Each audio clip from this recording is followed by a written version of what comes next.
David নামের এই ছেলেটার একটা চমৎকার সুপার পাওয়ার আছে। শুধুমাত্র কল্পনা করেই সে যেখানে খুশি সেখানে চলে যেতে পারে। আজ থেকে 4 বছর আগে ভুলবশত সে নিজের এই ক্ষমতা সম্পর্কে জানতে পেরেছিল। তারপর থেকে প্রতিদিন প্র্যাকটিস করতে করতে সে বর্তমানে নিজের এই পাওয়ারের উপর সম্পূর্ণ নিয়ন্ত্রণ নিয়ে এসেছে। যখন তার টাকার দরকার হয় তখন সে সোজা তার শহরের সবচেয়ে বড় ব্যাংকের লকারের ভেতরে চলে যায় আর অনেকগুলো টাকা নিয়ে নিজের বাড়িতে ফিরে আসে। তাই পুলিশ কখনোই তাকে খুঁজে বের করতে পারেনি। তো রোলেক্স নামের একটা গুপ্ত সরকারি সংস্থা আছে যারা মানুষের সুপার পাওয়ার নিয়ে গত 20 বছর ধরে কাজ করছে। আর আজ পর্যন্ত তারা মোট 5 জন জাম্পারদেরকে ধরে মেরে ফেলেছে। তখন তারা নেমে পড়েছে এই নতুন জাম্পারের খোঁজে।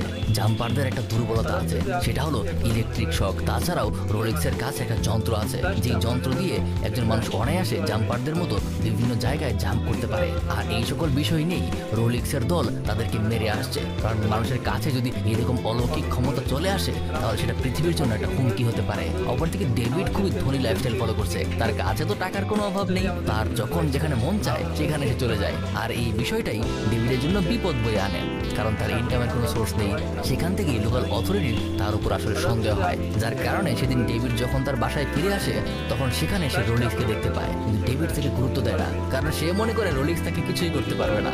কিন্তু বলতে বলতেই তাকে ইলেকট্রিক শক দিয়ে দুর্বল করে ফেলা হয়, যার কারণে ডেভিড জাম্প করতে পারে না। কিন্তু তবুও ডেভিড তার সম্পূর্ণ শক্তি দিয়ে তার ঘরের একটা গুপ্ত লকারের ভিতরে টেলিপোর্ট হয়ে যায় আর সেখানে নিজেকে কোনো রকমের সামাল দিয়ে আরেকবার জাম্প করে পালিয়ে যায়। ডেভিড সোজা তার গার্লফ্রেন্ড মিলির বাসায় পৌঁছে যায়, কিন্তু বাসায় মিলির মা ছাড়া আর কেউ ছিল না। আসলে আজ থেকে 5 বছর আগেই মিলির সাথে তার ব্রেকআপ হয়েছিল, তখন থেকে আর কোনো দেখা সাক্ষাৎ হয়নি। কিন্তু আজকে হঠাৎ এখানে এসে ডেভিড জানতে পারে মিলি নাকি টাকার অভাবে একটা বারে গিয়ে কাজ করে। এটা ডেভিডের খুব খারাপ লাগে। সে সোজা ওই বারে পৌঁছে যায় আর সেখানে মিলির সাথে তার দেখা হয়।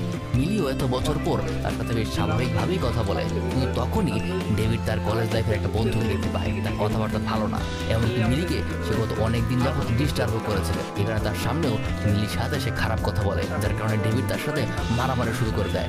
এক পর্যায়ে ডেভিড তার সেই বন্ধুকে বারের বাইরে গিয়ে তাকে নিজের সাথে করে একটা ব্যাংকের লকারের ভেতরে নিয়ে জাম্প করে আর তাকে তার কাজের জন্য ছেড়ে দিয়ে ওখানে রেখেই আবার মিলির কাছে ফেরত চলে আসে। কিন্তু সে সর্বোচ্চ চেষ্টা করে কেউ যেন তার পাওয়ার সম্পর্কে জানতে না পারে। মিলি এখনো কিছুই জানে না।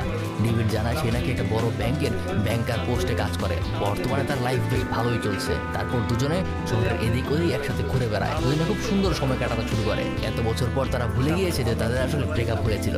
ডেভিড মিলিকে নিয়ে এমন জায়গাতেও ঘুরে বেড়ায় যেখানে ঢোকা সম্পূর্ণ নিষেধ, কিন্তু সে এদিকেও সাবধান থাকে যেন মিলি কিছু জানতে না পারে। এভাবেই তার একটা দরজায় গিয়ে পৌঁছায় যেখানে ঢোকা নিষেধ। তাই ডেভিড মিলির চোখের আড়ালে গিয়ে এই দরজার ভেতরে জাম্প করে আর সেখানে একটা নতুন মানুষের সাথে তার দেখা হয়। সে জানায় সেও নাকি তার মতো টেলিপোর্টার, আর একটু আগে সে রোলেক্স অফিসারদের হাত থেকে পালিয়ে এখানে লুকিয়ে আছে। এই ছেলেটার নাম গ্রিফিন। বলতে বলতেই